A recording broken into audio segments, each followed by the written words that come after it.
tous et à toutes. Voilà, je salue tous les auditeurs, tous les internautes de Jésus la Porte. Ce matin, j'ai le privilège de vous apporter un passage de l'Évangile et j'aimerais faire une lecture avec vous un instant dans ce psaume, le psaume 4. Voilà, et donc voilà ce que nous lisons. Plusieurs disent qui nous fera voir le bonheur. Fais lever sur nous la lumière de ta face, ô Éternel. Tu mets dans mon cœur plus de joie qu'ils n'en ont, quand abondent leurs froment et leurs mou. Je me couche et je m'endors en paix, car toi seul, ô Éternel, tu me donnes la sécurité dans ta demeure. Alléluia. Une belle question qui est posée dans ce psaume, le psaume 4 de la Bible. Une question que sûrement vous vous posez. Une question, on va dire, brûlante d'actualité toujours. Une question que le monde entier se pose aussi sûrement. C'est qui nous fera voir le bonheur. Le bonheur, on va dire qu'il est aussi impalpable que Dieu l'est. Nos mains ne peuvent toucher Dieu, nos yeux ne peuvent le voir, pourtant il est vivant, il existe. Et ce Dieu-là, c'est le créateur de l'univers. Ce Dieu-là, c'est le grand Dieu, le tout-puissant, le majestueux, le souverain.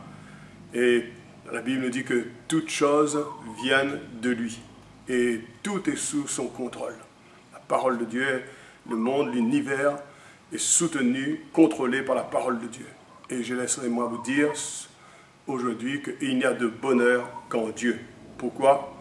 Eh bien, déjà, il y a une réponse dans la Bible, dit que nous avons tous été créés par Dieu et nous avons tous été créés pour Dieu.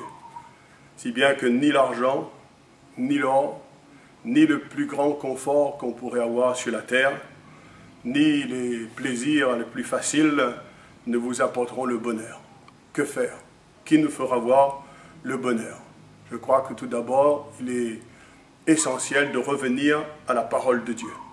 Puisque nous avons été créés par la parole de Dieu, nous devons revenir à la parole de Dieu.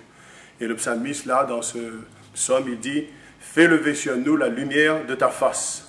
Nous connaissons que cette lumière, c'est aussi la parole de Dieu.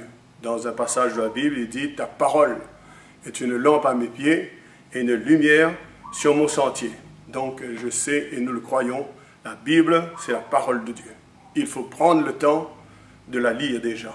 Il faut prendre le temps de l'écouter. Et si vous lisez, si vous écoutez, vous ne tarderez pas à être transformé par cette parole de Dieu. Pourquoi? Parce que Dieu se révèle. Et Dieu se révèle par sa parole. C'est pour cela que cette parole de Dieu dont je vous parle, cette parole, elle est vivante, elle est pénétrante, elle est tranchante. C'est elle qui révèle les secrets du cœur. Et tout est découvert. Tout est à nu, nous dit la Bible, aux yeux de celui à qui nous devons rendre compte. Et tout à coup, quand vous êtes au contact de la parole de Dieu, vous êtes conscient que Dieu s'adresse à vous, que Dieu parle à votre cœur. Et tous ceux qui ont pris contact avec la parole de Dieu, au jour du même, peuvent témoigner qu'ils ont été guéris miraculeusement, délivrés de passion, et même qu'un changement s'est produit dans leur vie. Je peux vous dire que si vous revenez à la parole de Dieu, vous trouverez le bonheur. Qui nous fera voir le bonheur?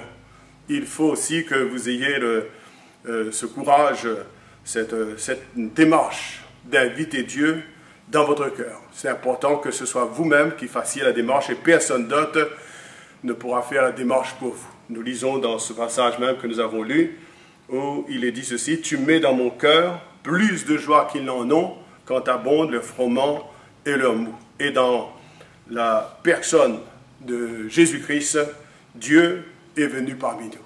Jésus, c'est Emmanuel, Dieu avec nous. Il a habité parmi les hommes.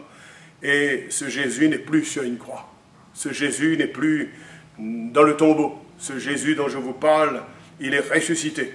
Et au moment où je suis en train de vous parler, Jésus est près de vous. Au moment où je suis en train de vous parler, Jésus est même à la porte de votre cœur. Et vous savez qu'est-ce qu'il dit dans la Bible? Je me tiens à la porte et je frappe. Et si quelqu'un entend ma voix et il ouvre la porte, j'entrerai chez lui et je souperai avec lui. Et ce Jésus-là, lorsqu'il demeure en chacun de nous, eh bien, il n'y a plus de vide. Quelqu'un, un jour, a dit, que dans le cœur de tous les hommes, il y a un vide. Et ce vide a la forme de Dieu. Et c'est Jésus qui, par sa présence, vient remplir ce vide. Et lorsque Jésus est présent dans la vie de quelqu'un, eh bien, cette personne est consciente maintenant qu'elle n'est plus seule, qu'il y a une présence merveilleuse, réconfortante, consolante, encourageante qui est avec elle. Et on peut dire, plus jamais seule avec Jésus. Je peux vous assurer que cette présence de Jésus, cette présence réelle et vivante, c'est le bonheur. Plusieurs disent qu'il nous fera voir le bonheur. Et je terminerai en vous disant, il faut aussi cette démarche personnelle que vous puissiez recevoir la paix de Dieu dans votre cœur. Dans ce même passage, il est dit, je me couche et je m'endors en paix, car toi seul, ô Éternel, tu me donnes la sécurité dans ta demeure. Voyez-vous, notre monde aujourd'hui ne connaît pas la paix. Il n'y a pas un moment, il n'y a pas un jour où l'on pourrait parler que le monde était dans la paix. Et pourquoi cela?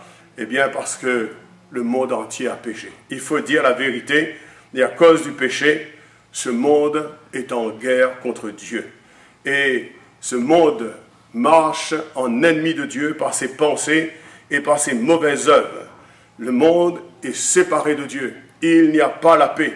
Mais j'ai une bonne nouvelle pour vous, c'est que ce Dieu dont je vous parle, le Dieu de la Bible, le Dieu de Jésus-Christ, il est amour.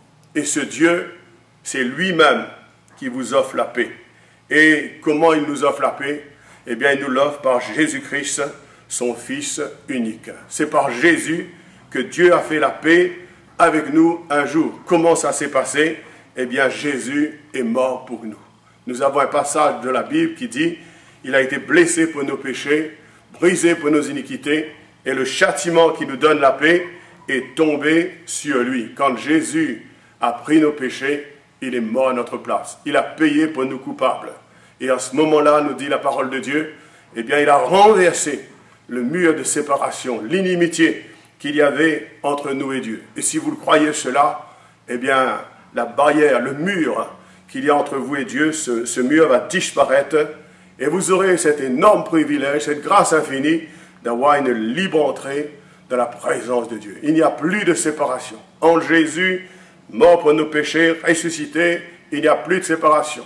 Et la Bible nous dit même, approchons-nous avec assurance du trône de la grâce. Et si nous approchons avec assurance, ça veut dire qu'il n'y a plus de séparation. Le sang de Jésus nous purifie de tout péché. Et donc, c'est à ce moment-là qu'il y a la paix de Dieu en nous.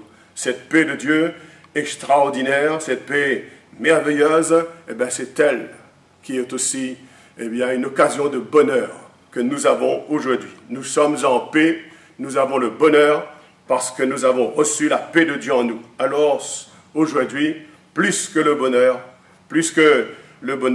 vivez le bonheur. Il est bon de vivre ce bonheur. Et ce bonheur ne se trouve qu'en Dieu seul. Ce matin, aujourd'hui, je vous invite tout simplement à revenir à la parole de Dieu. Je vous invite à inviter Dieu dans votre cœur. Je vous invite à recevoir la paix de Dieu en vous. Laissez-moi vous dire, pour terminer, c'est une démarche personnelle que vous devez faire. Personne d'autre ne pourra faire cette démarche pour vous. Faites-le. Et c'est ce qui fera toute la différence. Est-ce que vous pourrez dire, vous aussi, comme nous le chantons dans un cantique, depuis que Jésus est venu habiter mon cœur, dans ma vie, j'ai vu se réaliser le bonheur. Alléluia. Gloire à Dieu, que Dieu vous bénisse.